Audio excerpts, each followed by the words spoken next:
Current objectives, please read everyone. By the end of the discussion, I should be able to explain the meaning, advantages and disadvantages and demands of SBM. state the role of School heads, teachers, parents, and other members of the community in SBM decision making, and participate actively in giving real-world scenarios to SBM. Okay, I want somebody to share his insight about this session. Suppose you are a school head facing challenges such as frequent absences and students engaging in gambling activities. How would you approach these issues? Juliet?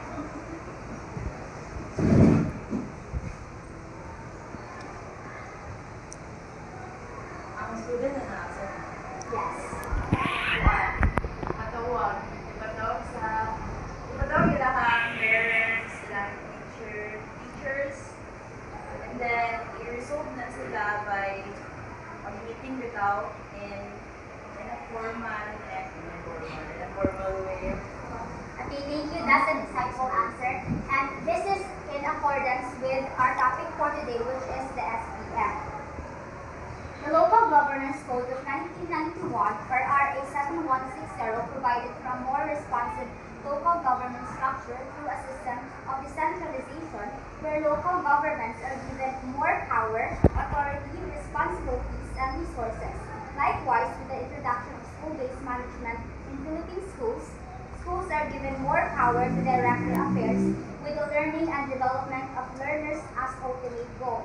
So according to RA 7160, there is a transfer of authority from the central or the national office down to the local government so that ang local is sila na ay makapag-decide sila sa ilang buhaton about sa ilang mga issues. Then, in accordance with this, ang school-based management, there is a transfer of authority or decision-making process from the DepEd down to the individual schools. Here is a problem. Please read. Mabuhay Elementary School had very low mean percentage score in the last grade 6 exit examination. Pupil tardiness and absences. Truancy is another problem as some pupils classes because they spend their time making degrees in the computer shops nearby. Absences are also very rampant. Children claim they are told to absent by their parents to do right and during hardship. Feeling helpless, Miss Ligaya told the teachers, parents, and leaders of communicate properly. In the meeting, she presented the problems of the school and asked for help to improve school performance. There were many suggestions given, so these were written down in a simple matrix. Here is the matrix. For the tardiness, there is this problem, which is the tardiness that cause late rising, TV distance to home, of home to school, computer shop, objective to reduce tardiness to 0, activity talks to parents and homework parents to meet with TV viewing, ETA to meet with computer shop owners, not allow students in shop from 6:30 a.m. and during school hours, peers, persons involved, ETA officers, teachers, school head. Then the time frame, ETA meeting on March 15 or March 30, expected outcome 0 tardiness. Okay, the meaning of school-based management SBM. Miss Ligaya, the school head, is smart. She knew she couldn't solve the problems all alone, so she involved the teachers, the parents, the student leaders, and leaders of the community. She knew that by involving them, these members of the school community will feel a sense of importance and a sense of ownership. Because if they were the ones directly involved with the problems, they themselves are in the best position to solve the problem. The actions that Ms. Ligaya took are all in accordance with school-based management. Iba sa school-based management, ang mga individual schools na sila authority to decide for themselves. So, under the SBM, To address the issue about the tardiness and other problem, ang gibuhat ni Miss Ligaya is nagpatawag siya meeting and then ato siya nagkuha og mga suggested solutions and propose programs para sa problem. What is school-based management? SBM is a decentralized management initiative by developing power or authority to school heads, teachers, parents, and students. Meaning to say, SBM is a shared governance between the school heads, teachers, parents, and students, and other community members. So there is a responsibility for all the community members who are involved under the SBM. School-based management. It is a strategy to improve education by transferring significant decision-making authority from the DepEd Central Office, regional offices, division offices, and individual schools. SBM provides principals, teachers, students, and parents greater control over the education process by giving them responsibility for decisions about the budget, personnel, and the curriculum. Through the involvement of teachers, parents, and other community members in these key decisions, SBM can create more effective learning environments for children. Nganong mas effective man under SBM? Tungod kay ang mga community members and the school are the one na directly involved sa issue, so they can provide better solution for the problems na na-experience sa school. In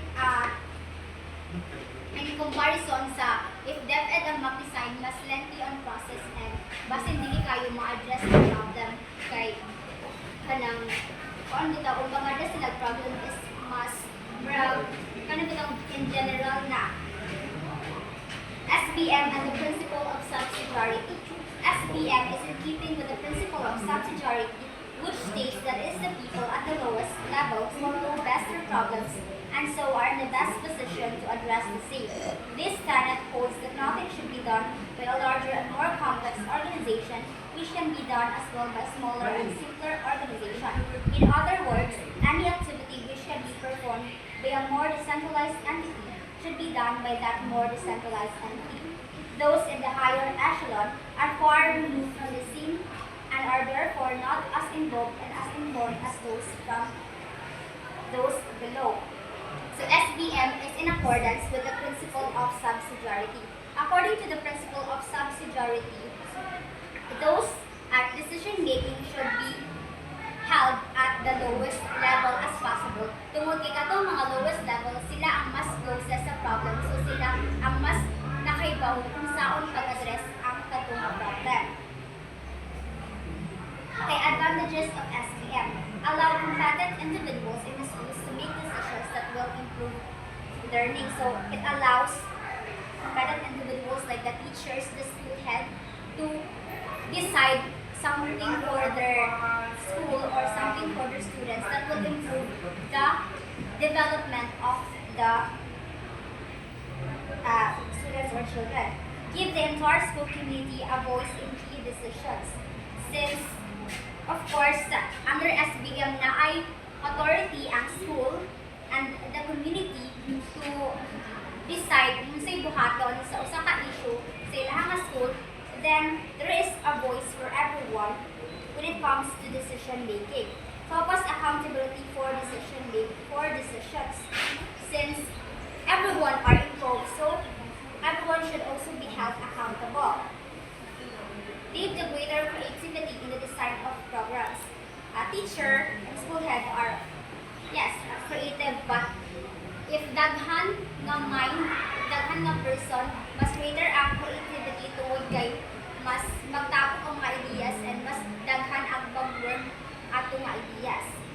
Redirect resources to support the goals developed in each school. So, meaning ani is mag-allot og resources or money budget ang school to support the goals na ilahang gusto nga i-achieve. Lead to realistic budgeting as parents and teachers become more aware of the school's financial status, spending limitations, and the cost of its program. So, mas transparent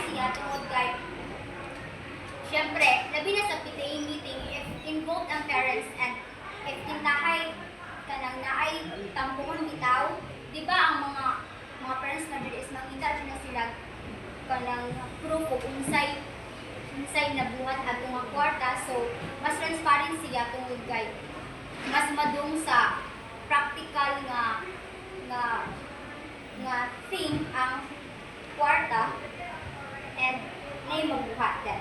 Improve moral of teachers and nurture new leadership at all levels. Since teachers are involved and they should be act as leaders, then it could create new opportunities for teachers to develop their skills and their leadership. Through SBM, decision-making authority is devolved to school heads, teachers, parents, and students. This is school empowerment. This reduces bureaucratic controls in schools and encourages school heads, teachers, and parents to use greater initiative in meeting the needs of students and community. So, from SBM, makabypass ta sa lengthy process nga naa sa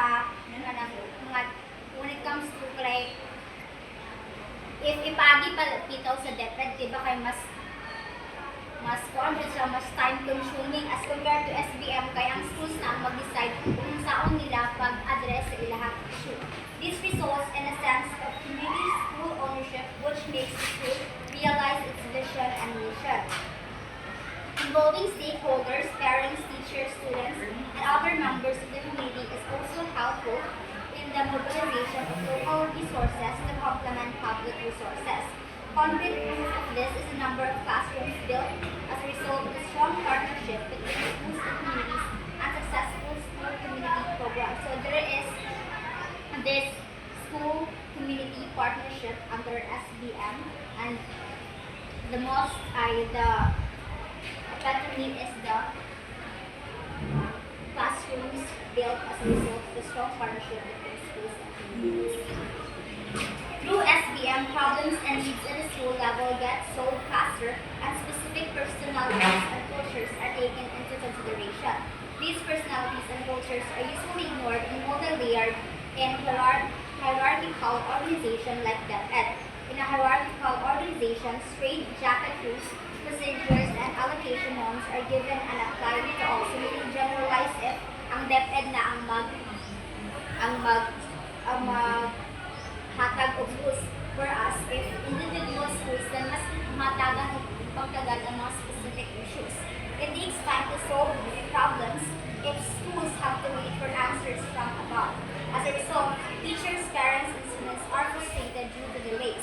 In SBM, schools take the responsibility to plan and implement their school improvement plans or SIP.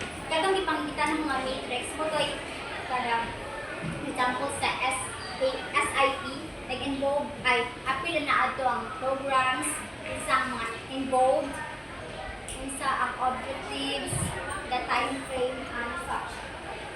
It is the schools themselves, not DepEd higher offices, that know best their problems and the solutions to these problems. It is the schools that determine the number and kind of teachers they need, the kind of learning materials and resources they need. Since schools are given more power to direct themselves, they are made accountable for results. SBM makes schools accountable to the stakeholders. Okay, disadvantages of SBM: more work for stakeholders. For example, sa teacher, pilitan sila focus on teaching, but at the same time, beyond, dapat capable sa siya mo address sa mga ubang needs sa students for the whole development. Then, less efficiency because it is collaborative nature. For example, kung makipag-cooperate pa ka sa other community members, then it could consume time. An increased need for staff development. Of course, when you lead, dapat na po kayo skills and the knowledge. So, you have to, there is a need for staff training or development. And even school performance. So, may mga school na makahatag silang budget for ani nga goals, whereas na po yung kubang schools na lang ang budget. And then, naasad na wala kayo supportahin sa community, maunang kuhaan ka ng low ang ilang performance. Confusion about new rules and responsibilities, especially if wala kay baw or wala nang kay baw ang mga parents or teachers